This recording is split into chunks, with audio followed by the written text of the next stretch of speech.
ആയിരക്കണക്കിന് ഇളനീരുകൾ കൊത്തി കൊട്ടിയൂർ പെരുമാൾക്ക് ഇളനീരഭിഷേകം.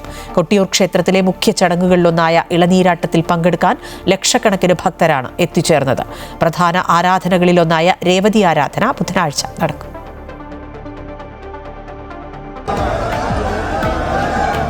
ഞായറാഴ്ച രാത്രി സമർപ്പിച്ച ഇളനീർ തിങ്കളാഴ്ച പകൽ കാര്യത്ത കൈക്കോളമ്മന്മാർ ചെത്തിയൊരുക്കി. രാത്രി കൊട്ടേരിക്കാവിൽ നിന്ന് മുത്തപ്പനും മാലോം ദേവസ്ഥാനത്തുനിന്ന് ഒറ്റപ്പിലാന്റെ നേതൃത്വത്തിൽ കുറിച്ച് യോദ്ധാക്കളും ഓടപ്പന്തവുമായി ക്ഷേത്രത്തിൽ കുതിച്ചെത്തി. ഒറ്റപ്പിലാന്റെ നേതൃത്വത്തിലുള്ള സംഘം കോവിലകം കയ്യാലയറൽ ചടങ്ങ് നടത്തി.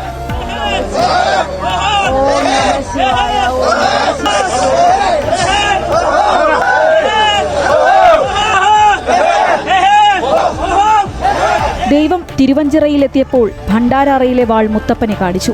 മുത്തപ്പന് അരിച്ചൊരിഞ്ഞു മടങ്ങിയ ശേഷം ഇളനീർ അഭിഷേകത്തിനുള്ള രാശിവിളി. പാലോന നമ്പൂതിരി രാശി വിളിച്ചതോടെയാണ് ഇളനീർ അഭിഷേകം തുടങ്ങിയത്. പിന്നീട് ഉഷക്രാമ്പം നമ്പൂതിരിയുടെ കാർമ്മികത്വത്തിൽ ഇളനീർ അഭിഷേകം.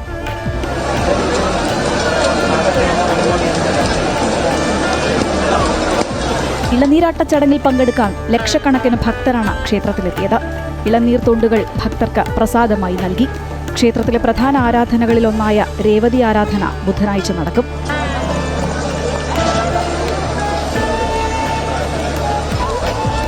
അമൃത ന്യൂസ്, കണ്ണൂർ.